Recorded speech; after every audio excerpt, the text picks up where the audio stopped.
격한 어조로 말하지 말라. 그것은 언제나 비이성적인 말을 동반한다. 쇼펜하우어. 우리는 끊임없이 타인과의 관계 속에서 살아간다. 사람과의 관계는 우리를 지탱해 주는 힘이 되기도 하지만 때로는 큰 스트레스와 견디기 힘든 갈등 속으로 우리를 침체시키기도 한다. 특히나 다른 스트레스 요인들보다 더욱 더 크게 우리의 삶을 지배한다. 왜 우리는 서로를 아프게 하는 일들을 벌이는 걸까? 함께 공감해주고 연민의 마음으로 보살펴주지 못하는 이유는 무엇일까?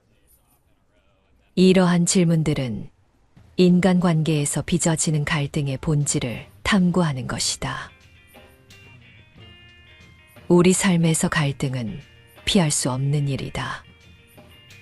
타인과의 갈등은 심리적 스트레스를 유발하며 우리의 삶에 큰 영향을 미친다. 사람들은 각자의 방식으로 갈등을 예방하거나 해결하려 노력하지만 때로는 그 방법들이 역효과를 낳기도 한다. 완벽하게 갈등을 해결할 수 있는 사람은 없으며 모두가 각자의 단점을 가지고 있다. 이러한 갈등을 해결하는데 방해가 되는 태도를 인식하고 이를 개선하는 위해서는 인간 본질에 대한 깊은 이해와 나의 행동에 대한 성찰이 필요하다. 이번에 소개할 책은 쇼펜하우어의 인생 수업이다. 이 책은 대철학자 쇼펜하우어의 행복과 인생의 본질, 인간관계의 본질, 그리고 학문과 독서와 독자적 사고의 본질 등에 대한 직설적인 조언을 담은 인생 지침서다.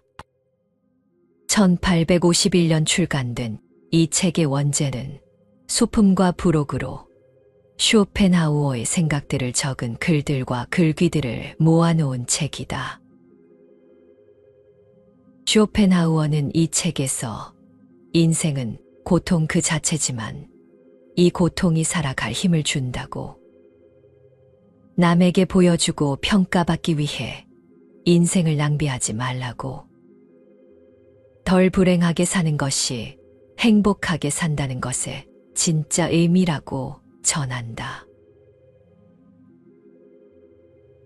돌멩이를 내가 바꾸지 못하듯 나는 그들을 바꾸지 않을 것이다. 세상을 헤쳐나가기 위해서는 행동에 주의를 기울이고 관용을 지니는 것이 유용하다. 행동에 주의를 기울이면 피해와 손실을 막을 수 있고 관용을 지나면 다툼과 싸움에서 자신을 보호할 수 있다. 사람들 사이에서 살아가야 하는 사람은 자연이 설정하고 부여한 개성이 제 아무리 최악이거나 한심하고 우스꽝스러운 것이라 해도 거부해서는 안 된다.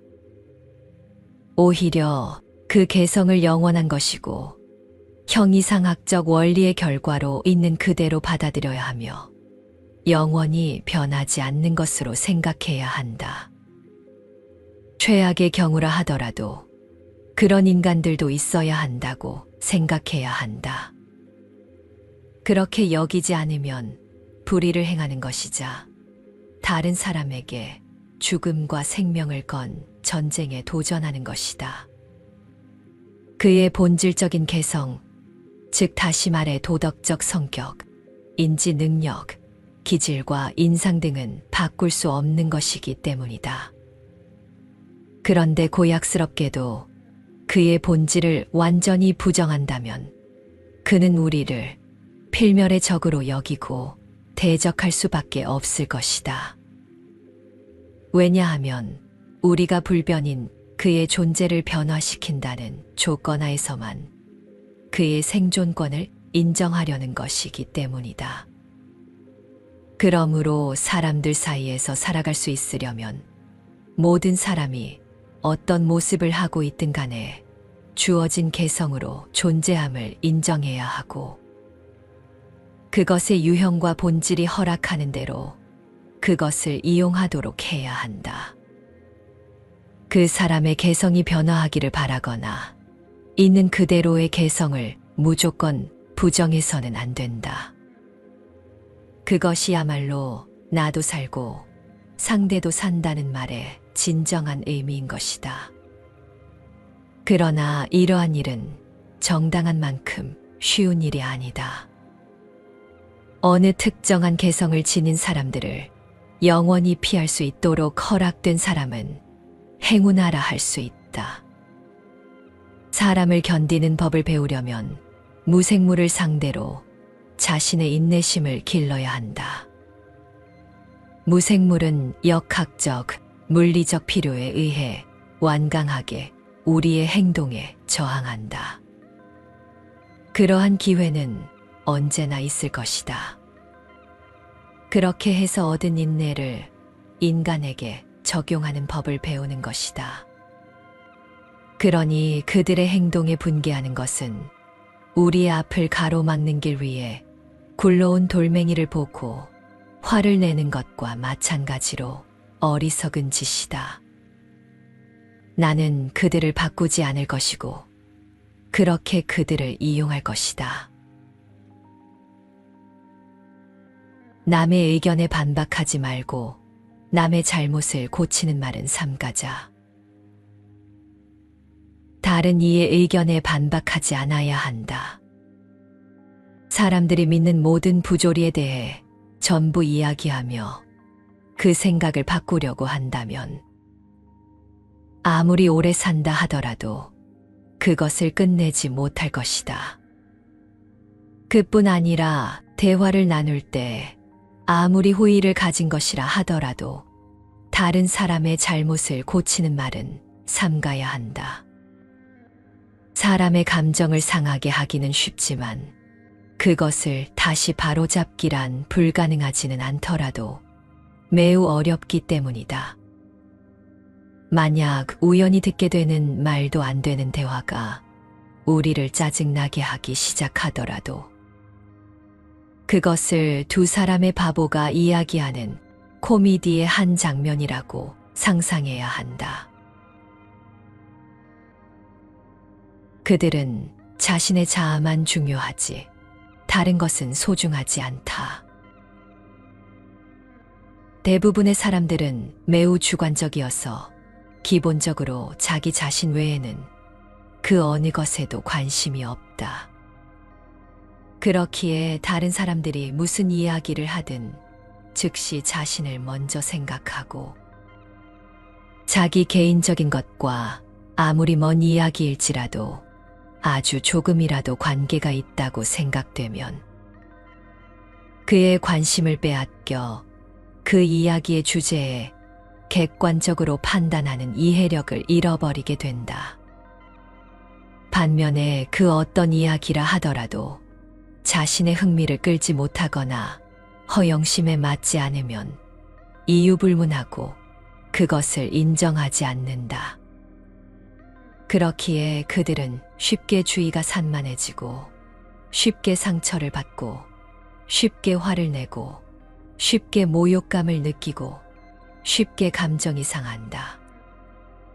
그래서 어떤 이야기를 아무리 객관적으로 말한다 하더라도 그 내용이 바로 앞에 있는 상대의 소중하고 부드러운 자아를 상하게 하거나 어떤 식으로든 그 자아에 부정적인 영향을 주는 것은 아닌지 충분한 주의를 기울일 필요가 있다.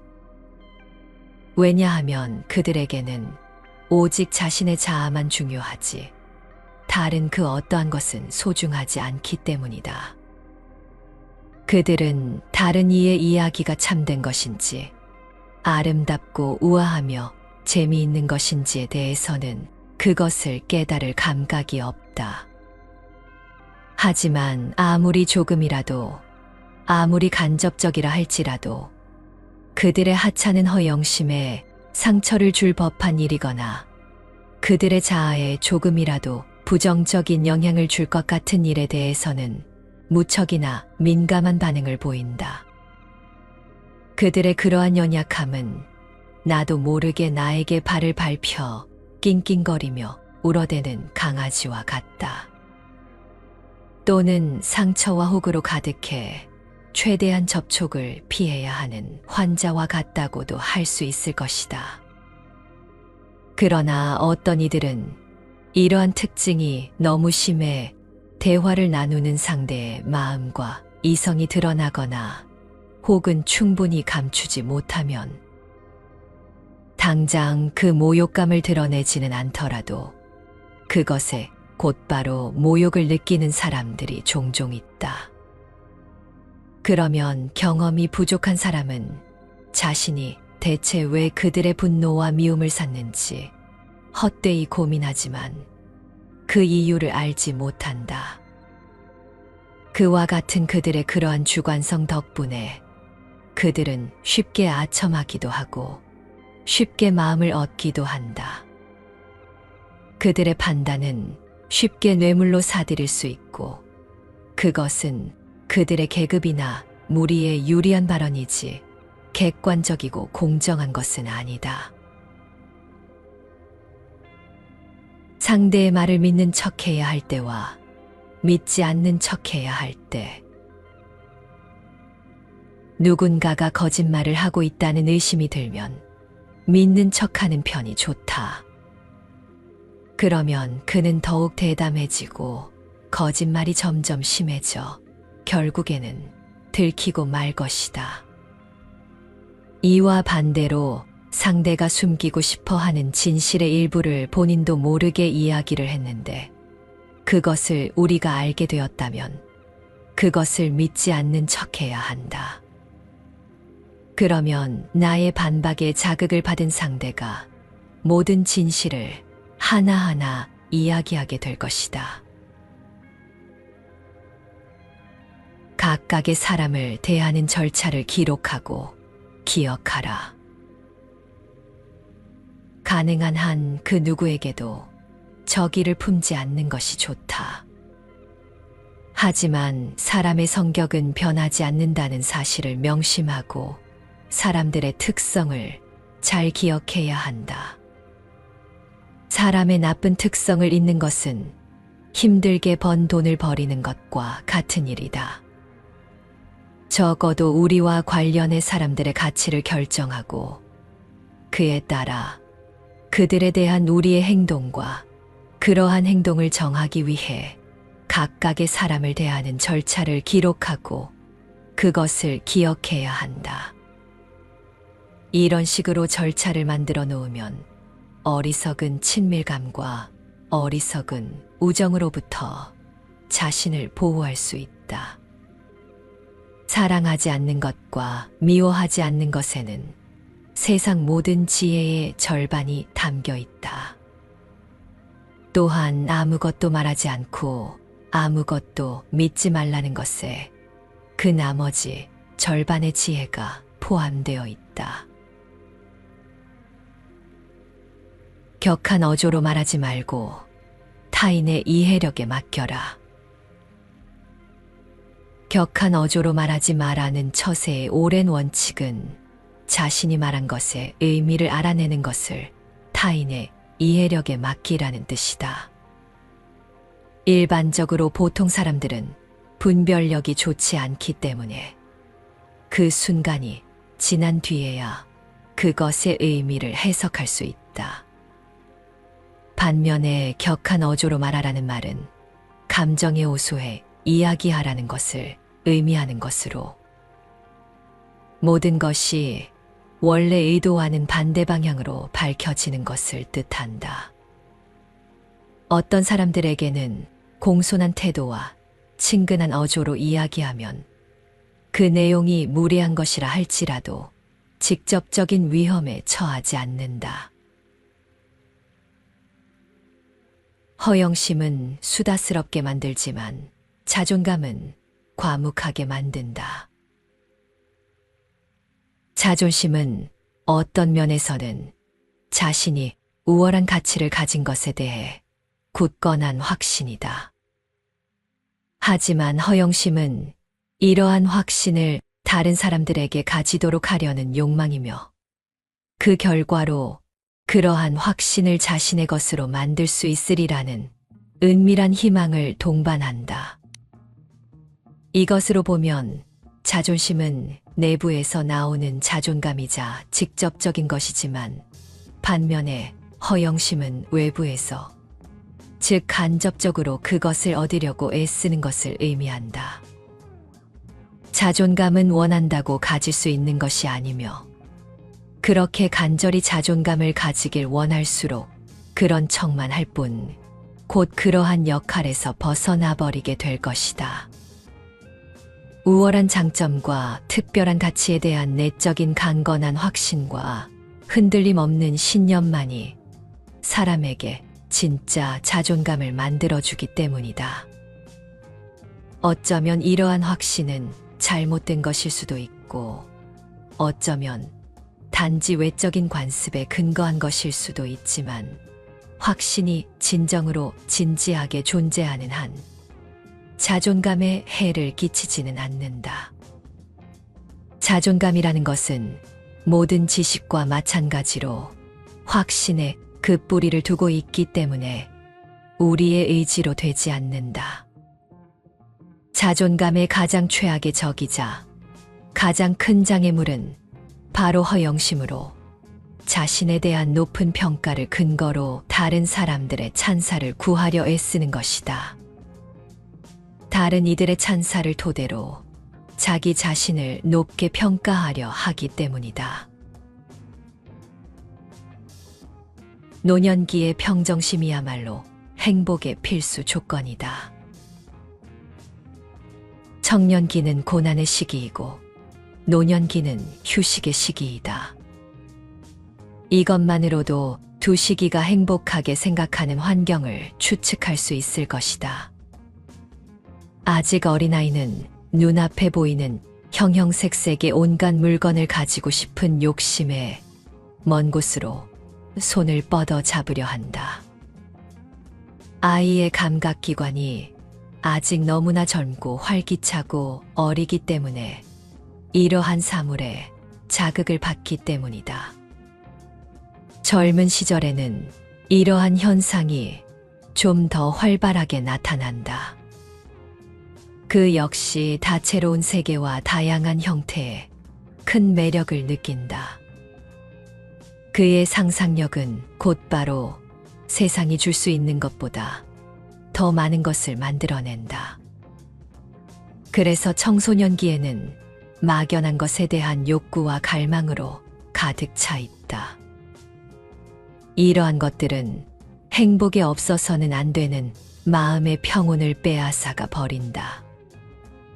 하지만 노년기에는 모든 것이 안정적이다. 피가 차가워져서 감각기관의 과민성이 줄어들었기 때문이기도 하다. 그러나 부분적으로는 경험으로 인해 사물의 가치나 쾌락의 내용을 정확하게 알게 되어 예전의 사물의 가치에 대한 자유롭고 순수한 견해를 가리고 왜곡시켰던 환상이나 망상, 편견에서 벗어났기 때문이다. 이제는 모든 것을 예전보다 더 정확하고 더 명확하게 인식하고 있는 그대로 받아들이며 또한 어느 정도는 세상 모든 것의 올바름을 이해하게 된다. 거의 모든 노인, 심지어 아주 평범한 능력을 갖춘 사람조차 어느 정도는 지혜롭다는 인상을 주어 젊은 사람들과 구별되는 겉모습, 지혜로워 보이는 모습을 갖게 되는 것은 바로 이런 이유 때문이다. 이러한 것들은 노인들에게 정서적 안정을 가져온다. 이러한 평정심은 행복의 커다란 한 부분이며 어쩌면 행복의 필수 조건이자 본질적인 요소이다. 서로를 견딜 수 있는 적당한 간격을 유지하라.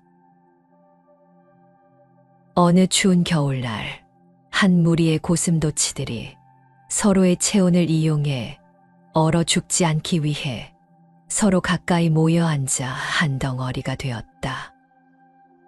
하지만 그들은 곧 그들의 가시가 서로를 찌르는 것을 느꼈다. 그래서 그들은 다시 떨어졌다.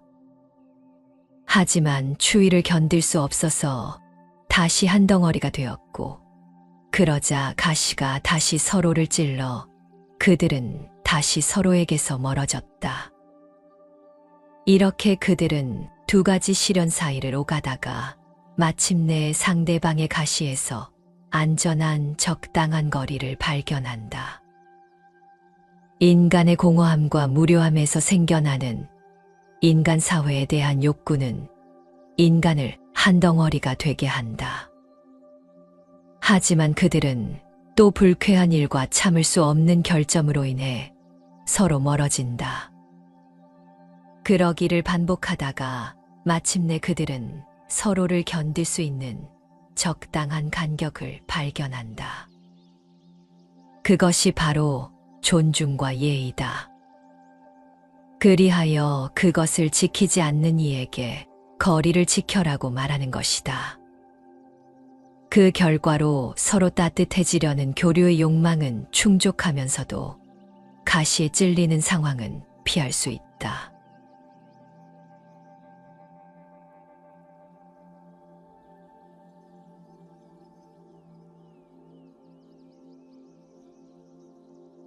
격한 어조로 말하지 말라. 그것은 언제나 비이성적인 말을 동반한다. 쇼펜하우어. 우리는 끊임없이 타인과의 관계 속에서 살아간다. 사람과의 관계는 우리를 지탱해 주는 힘이 되기도 하지만 때로는 큰 스트레스와 견디기 힘든 갈등 속으로 우리를 침체시키기도 한다. 특히나 다른 스트레스 요인들보다 더욱 더 크게 우리의 삶을 지배한다. 왜 우리는 서로를 아프게 하는 일들을 벌이는 걸까? 함께 공감해주고 연민의 마음으로 보살펴주지 못하는 이유는 무엇일까? 이러한 질문들은 인간관계에서 빚어지는 갈등의 본질을 탐구하는 것이다. 우리 삶에서 갈등은 피할 수 없는 일이다. 타인과의 갈등은 심리적 스트레스를 유발하며 우리의 삶에 큰 영향을 미친다. 사람들은 각자의 방식으로 갈등을 예방하거나 해결하려 노력하지만 때로는 그 방법들이 역효과를 낳기도 한다. 완벽하게 갈등을 해결할 수 있는 사람은 없으며 모두가 각자의 단점을 가지고 있다. 이러한 갈등을 해결하는데 방해가 되는 태도를 인식하고 이를 개선하는 위해서는 인간 본질에 대한 깊은 이해와 나의 행동에 대한 성찰이 필요하다.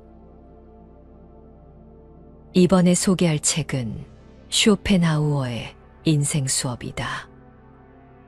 이 책은 대철학자 쇼펜하우어의 행복과 인생의 본질, 인간관계의 본질, 그리고 학문과 독서와 독자적 사고의 본질 등에 대한 직설적인 조언을 담은 인생 지침서다. 1851년 출간된 이 책의 원제는 소품과 부록으로 쇼펜하우어의 생각들을 적은 글들과 글귀들을 모아놓은 책이다.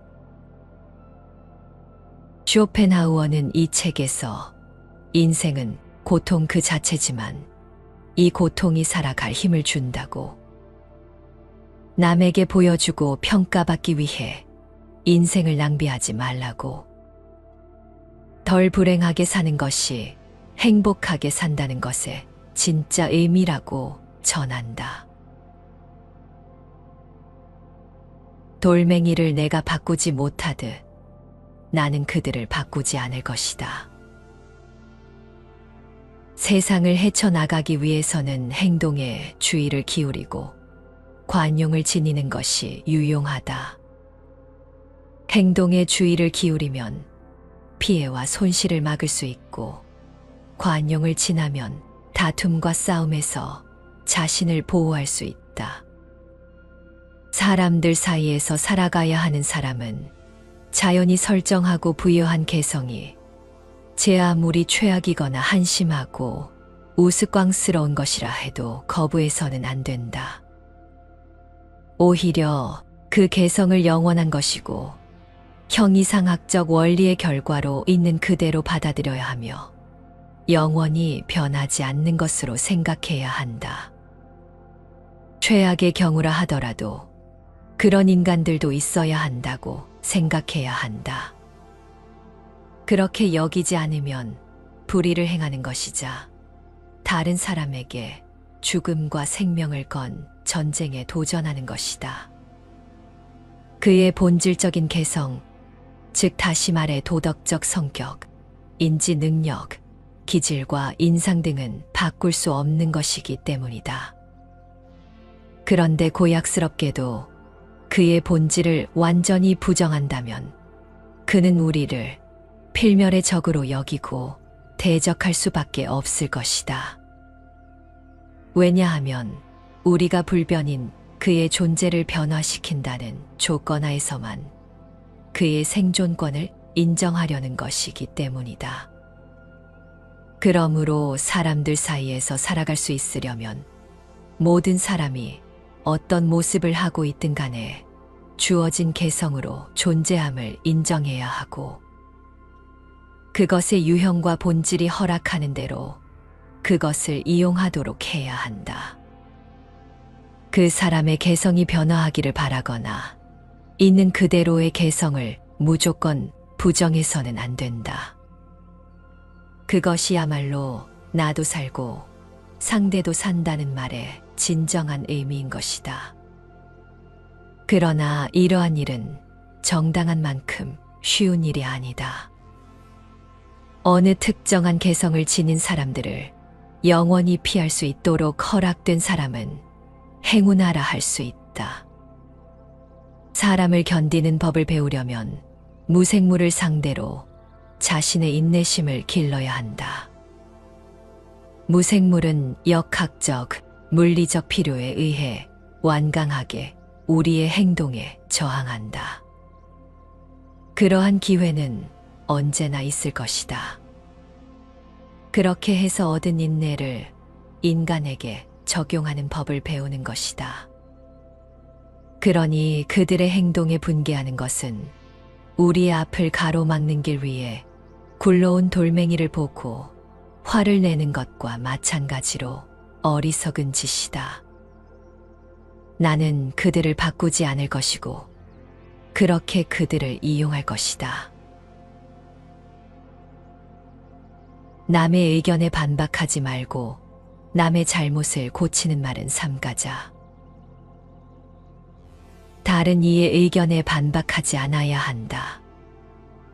사람들이 믿는 모든 부조리에 대해 전부 이야기하며 그 생각을 바꾸려고 한다면 아무리 오래 산다 하더라도 그것을 끝내지 못할 것이다. 그뿐 아니라 대화를 나눌 때 아무리 호의를 가진 것이라 하더라도 다른 사람의 잘못을 고치는 말은 삼가야 한다. 사람의 감정을 상하게 하기는 쉽지만 그것을 다시 바로잡기란 불가능하지는 않더라도 매우 어렵기 때문이다. 만약 우연히 듣게 되는 말도 안 되는 대화가 우리를 짜증나게 하기 시작하더라도 그것을 두 사람의 바보가 이야기하는 코미디의 한 장면이라고 상상해야 한다. 그들은 자신의 자아만 중요하지 다른 것은 소중하지 않다. 대부분의 사람들은 매우 주관적이어서 기본적으로 자기 자신 외에는 그 어느 것에도 관심이 없다. 그렇기에 다른 사람들이 무슨 이야기를 하든 즉시 자신을 먼저 생각하고 자기 개인적인 것과 아무리 먼 이야기일지라도 아주 조금이라도 관계가 있다고 생각되면 그의 관심을 빼앗겨 그 이야기의 주제에 객관적으로 판단하는 이해력을 잃어버리게 된다. 반면에 그 어떤 이야기라 하더라도 자신의 흥미를 끌지 못하거나 허영심에 맞지 않으면 이유불문하고 그것을 인정하지 않는다. 그렇기에 그들은 쉽게 주의가 산만해지고 쉽게 상처를 받고 쉽게 화를 내고 쉽게 모욕감을 느끼고 쉽게 감정이 상한다. 그래서 어떤 이야기를 아무리 객관적으로 말한다 하더라도 그 내용이 바로 앞에 있는 상대의 소중하고 부드러운 자아를 상하게 하거나 어떤 식으로든 그 자아에 부정적인 영향을 주는 것은 아닌지 충분한 주의를 기울일 필요가 있다. 왜냐하면 그들에게는 오직 자신의 자아만 중요하지 다른 그 어떠한 것은 소중하지 않기 때문이다. 그들은 다른 이의 이야기가 참된 것인지 아름답고 우아하며 재미있는 것인지에 대해서는 그것을 깨달을 감각이 없다. 하지만 아무리 조금이라도 아무리 간접적이라 할지라도 그들의 하찮은 허영심에 상처를 줄 법한 일이거나 그들의 자아에 조금이라도 부정적인 영향을 줄 것 같은 일에 대해서는 무척이나 민감한 반응을 보인다. 그들의 그러한 연약함은 나도 모르게 나에게 발을 밟혀 낑낑거리며 울어대는 강아지와 같다. 또는 상처와 혹으로 가득해 최대한 접촉을 피해야 하는 환자와 같다고도 할 수 있을 것이다. 그러나 어떤 이들은 이러한 특징이 너무 심해 대화를 나누는 상대의 마음과 이성이 드러나거나 혹은 충분히 감추지 못하면 당장 그 모욕감을 드러내지는 않더라도 그것에 곧바로 모욕을 느끼는 사람들이 종종 있다. 그러면 경험이 부족한 사람은 자신이 대체 왜 그들의 분노와 미움을 샀는지 헛되이 고민하지만 그 이유를 알지 못한다. 그와 같은 그들의 그러한 주관성 덕분에 그들은 쉽게 아첨하기도 하고 쉽게 마음을 얻기도 한다. 그들의 판단은 쉽게 뇌물로 사들일 수 있고 그것은 그들의 계급이나 무리에 유리한 발언이지 객관적이고 공정한 것은 아니다. 상대의 말을 믿는 척해야 할 때와 믿지 않는 척해야 할 때, 누군가가 거짓말을 하고 있다는 의심이 들면 믿는 척하는 편이 좋다. 그러면 그는 더욱 대담해지고 거짓말이 점점 심해져 결국에는 들키고 말 것이다. 이와 반대로 상대가 숨기고 싶어 하는 진실의 일부를 본인도 모르게 이야기를 했는데 그것을 우리가 알게 되었다면 그것을 믿지 않는 척해야 한다. 그러면 나의 반박에 자극을 받은 상대가 모든 진실을 하나하나 이야기하게 될 것이다. 각각의 사람을 대하는 절차를 기록하고 기억하라. 가능한 한 그 누구에게도 적의를 품지 않는 것이 좋다. 하지만 사람의 성격은 변하지 않는다는 사실을 명심하고 사람들의 특성을 잘 기억해야 한다. 사람의 나쁜 특성을 잊는 것은 힘들게 번 돈을 버리는 것과 같은 일이다.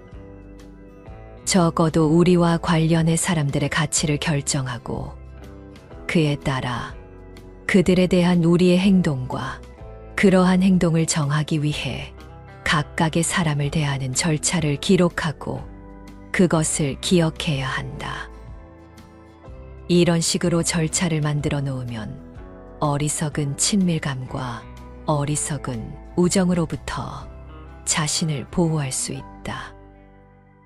사랑하지 않는 것과 미워하지 않는 것에는 세상 모든 지혜의 절반이 담겨 있다. 또한 아무것도 말하지 않고 아무것도 믿지 말라는 것에 그 나머지 절반의 지혜가 포함되어 있다. 격한 어조로 말하지 말고 타인의 이해력에 맡겨라. 격한 어조로 말하지 마라는 처세의 오랜 원칙은 자신이 말한 것의 의미를 알아내는 것을 타인의 이해력에 맡기라는 뜻이다. 일반적으로 보통 사람들은 분별력이 좋지 않기 때문에 그 순간이 지난 뒤에야 그것의 의미를 해석할 수 있다. 반면에 격한 어조로 말하라는 말은 감정에 호소해 이야기하라는 것을 의미하는 것으로 모든 것이 원래 의도와는 반대 방향으로 밝혀지는 것을 뜻한다. 어떤 사람들에게는 공손한 태도와 친근한 어조로 이야기하면 그 내용이 무례한 것이라 할지라도 직접적인 위험에 처하지 않는다. 허영심은 수다스럽게 만들지만 자존감은 과묵하게 만든다. 자존심은 어떤 면에서는 자신이 우월한 가치를 가진 것에 대해 굳건한 확신이다. 하지만 허영심은 이러한 확신을 다른 사람들에게 가지도록 하려는 욕망이며 그 결과로 그러한 확신을 자신의 것으로 만들 수 있으리라는 은밀한 희망을 동반한다. 이것으로 보면 자존심은 내부에서 나오는 자존감이자 직접적인 것이지만 반면에 허영심은 외부에서, 즉 간접적으로 그것을 얻으려고 애쓰는 것을 의미한다. 자존감은 원한다고 가질 수 있는 것이 아니며 그렇게 간절히 자존감을 가지길 원할수록 그런 척만 할 뿐 곧 그러한 역할에서 벗어나 버리게 될 것이다. 우월한 장점과 특별한 가치에 대한 내적인 강건한 확신과 흔들림 없는 신념만이 사람에게 진짜 자존감을 만들어주기 때문이다. 어쩌면 이러한 확신은 잘못된 것일 수도 있고 어쩌면 단지 외적인 관습에 근거한 것일 수도 있지만 확신이 진정으로 진지하게 존재하는 한 자존감에 해를 끼치지는 않는다. 자존감이라는 것은 모든 지식과 마찬가지로 확신에 그 뿌리를 두고 있기 때문에 우리의 의지로 되지 않는다. 자존감의 가장 최악의 적이자 가장 큰 장애물은 바로 허영심으로 자신에 대한 높은 평가를 근거로 다른 사람들의 찬사를 구하려 애쓰는 것이다. 다른 이들의 찬사를 토대로 자기 자신을 높게 평가하려 하기 때문이다. 노년기의 평정심이야말로 행복의 필수 조건이다. 청년기는 고난의 시기이고 노년기는 휴식의 시기이다. 이것만으로도 두 시기가 행복하게 생각하는 환경을 추측할 수 있을 것이다. 아직 어린아이는 눈앞에 보이는 형형색색의 온갖 물건을 가지고 싶은 욕심에 먼 곳으로 손을 뻗어 잡으려 한다. 아이의 감각기관이 아직 너무나 젊고 활기차고 어리기 때문에 이러한 사물에 자극을 받기 때문이다. 젊은 시절에는 이러한 현상이 좀 더 활발하게 나타난다. 그 역시 다채로운 세계와 다양한 형태에 큰 매력을 느낀다. 그의 상상력은 곧바로 세상이 줄 수 있는 것보다 더 많은 것을 만들어낸다. 그래서 청소년기에는 막연한 것에 대한 욕구와 갈망으로 가득 차 있다. 이러한 것들은 행복에 없어서는 안 되는 마음의 평온을 빼앗아가 버린다. 하지만 노년기에는 모든 것이 안정적이다. 피가 차가워져서 감각기관의 과민성이 줄어들었기 때문이기도 하다. 그러나 부분적으로는 경험으로 인해 사물의 가치나 쾌락의 내용을 정확하게 알게 되어 예전의 사물의 가치에 대한 자유롭고 순수한 견해를 가리고 왜곡시켰던 환상이나 망상, 편견에서 벗어났기 때문이다. 이제는 모든 것을 예전보다 더 정확하고 더 명확하게 인식하고 있는 그대로 받아들이며 또한 어느 정도는 세상 모든 것의 올바름을 이해하게 된다. 거의 모든 노인, 심지어 아주 평범한 능력을 갖춘 사람조차 어느 정도는 지혜롭다는 인상을 주어 젊은 사람들과 구별되는 것 모습, 지혜로워 보이는 모습을 갖게 되는 것은 바로 이런 이유 때문이다. 이러한 것들은 노인들에게 정서적 안정을 가져온다. 이러한 평정심은 행복의 커다란 한 부분이며 어쩌면 행복의 필수 조건이자 본질적인 요소이다. 서로를 견딜 수 있는 적당한 간격을 유지하라. 어느 추운 겨울날 한 무리의 고슴도치들이 서로의 체온을 이용해 얼어 죽지 않기 위해 서로 가까이 모여 앉아 한 덩어리가 되었다. 하지만 그들은 곧 그들의 가시가 서로를 찌르는 것을 느꼈다. 그래서 그들은 다시 떨어졌다. 하지만 추위를 견딜 수 없어서 다시 한 덩어리가 되었고, 그러자 가시가 다시 서로를 찔러 그들은 다시 서로에게서 멀어졌다.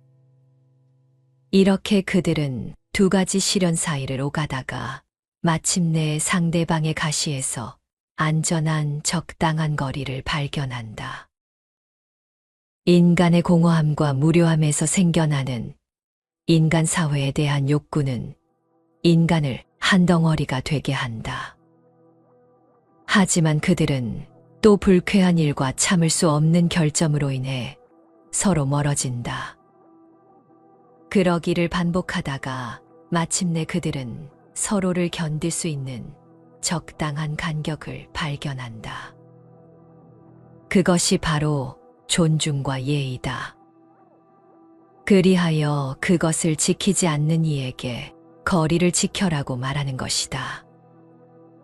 그 결과로 서로 따뜻해지려는 교류의 욕망은 충족하면서도 가시에 찔리는 상황은 피할 수 있다.